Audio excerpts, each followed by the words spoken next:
Bonjour Hubert Reeves. Bonjour madame. Vous êtes le président d'honneur de l'association Humanité et Biodiversité que vous avez dirigée dès 2001. Cela fait donc 17 ans que, en parallèle de vos travaux d'astrophysicien, vous défendez la biodiversité, une passion qui date d'une quarantaine d'années et qui est née, dites-vous, assis sur un banc, face à un étang, dans votre maison, en Bourgogne, dans le centre de la France. Oui, j'ai eu beaucoup l'occasion sur ce fameux banc, justement, de réfléchir à toute cette question, de m'interroger, qu'est-ce qui se passe, où allons-nous, quel est notre avenir, et tout ça.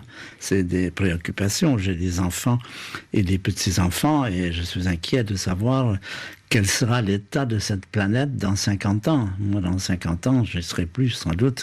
Mais eux, il y en a qui ont 3-4 ans. Ils ont toutes les chances. Mais qu'est-ce qu'ils vont trouver comme planète?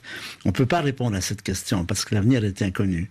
Mais il faut faire en sorte, il faut essayer de faire tout ce qu'on peut pour qu'elle reste habitable et agréable. Parce que vous dites que même au niveau de votre petit étang, vous avez vu des changements. Ah oui, tout à fait. C'est une maison de campagne que nous avons en Bourgogne depuis une quarantaine d'années. Et effectivement, je me souviens quand on est arrivé, il y avait beaucoup d'hirondelles qui tournaient le soir autour de cet étang. Maintenant, quand je vois une hirondelle, j'ai de la chance. Nous avons un arbre à papillons. C'est un arbre que les papillons adorent. Eh bien, quand nous sommes arrivés, il y avait 10 variétés de papillons qui tournaient autour par les belles journées d'été, quand il faisait chaud. Maintenant, on en a un ou deux. On le voit devant nous. On voyait beaucoup de libellules, on voyait beaucoup d'éléments. On l'a vu sous nos yeux. Et tout le monde, je pense, a pu constater, s'il a un certain âge, que c'est à l'échelle de notre vie que les transformations se font et que les transformations se font généralement, pas toujours, mais généralement dans un mauvais sens, plutôt une détérioration qu'une amélioration. Alors dans votre documentaire, il y a plusieurs spécialistes qui démontrent à quel point les liens entre les êtres vivants sont intimes. Je vous propose d'en avoir un aperçu avec quelqu'un que vous aimez beaucoup, je crois, qui s'appelle le botaniste Francis Allais. Il nous parle du langage des arbres. Très bien. Un acacia attaqué par une gazelle, en 20 secondes, il devient toxique. Ça, c'est déjà quelque chose d'étonnant, cette transformation biochimique fulgurante. Mais le plus étonnant, c'est que l'acacia attaqué, devenu toxique, prévient les autres acacias qui deviennent toxiques à leur tour. Il les prévient à l'aide d'un message gazeux qui descend le vent. Et donc, voilà, c'est une constatation qui a lancé une problématique maintenant très riche et qui continue à être très nouvelle, la communication entre les arbres.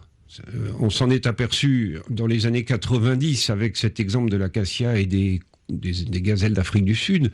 Mais maintenant, on s'aperçoit que les arbres communiquent entre eux. Il n'y a pas besoin d'aller jusqu'en Afrique du Sud. C'est pareil chez nous. Alors, ils communiquent par voie aérienne, comme dans le cas de l'acacia. Ils peuvent aussi communiquer par voie souterraine, par des soudures de racines, ou par ces extraordinaires champignons qui les relient les uns aux autres et qui entrent en symbiose avec leurs racines. Les arbres, vous voyez, ont des quantités de manières de communiquer les uns avec les autres. Le botaniste Francis Allais dans C'est pas du vent sur RFI. Hubert Reeves, donc les arbres communiquent entre eux par l'air et sous terre.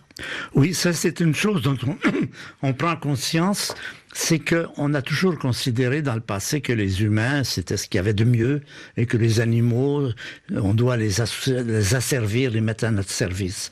On s'aperçoit aujourd'hui que cette attitude dominatrice de l'humanité est une attitude qui amène à la catastrophe. Pourquoi? Parce qu'on voit aujourd'hui comment nous sommes en train, avec nos œuvres, nos activités, de détériorer tout ce bénéfice que la vie nous apporte. Par exemple, les vers de terre, les abeilles, c'est des choses, on se rend compte que ça nous est essentiel. Si on élimine les vers de terre, on stérilise les sols. Si on stérilise les sols, on n'a plus de nourriture. Donc nous sommes dépendants de toute une partie de la nature qu'on a détériorée allègrement pour le profit à court terme, justement.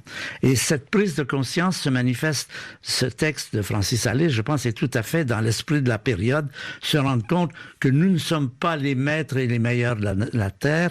Nous sommes une espèce parmi tant d'autres, une espèce qui a besoin de s'intégrer dans un écosystème, que si elle détruit son écosystème, elle disparaîtra elle-même. C'est ça la leçon qui amène tous ces nouvelles connaissances scientifiques, de ces merveilles que sont par exemple les arbres qui communiquent entre eux, les oiseaux migrateurs qui retrouvent leur grange, les hirondelles qui retrouvent leur grange après un voyage de 10 000 kilomètres. C'est des choses qui nous dépassent.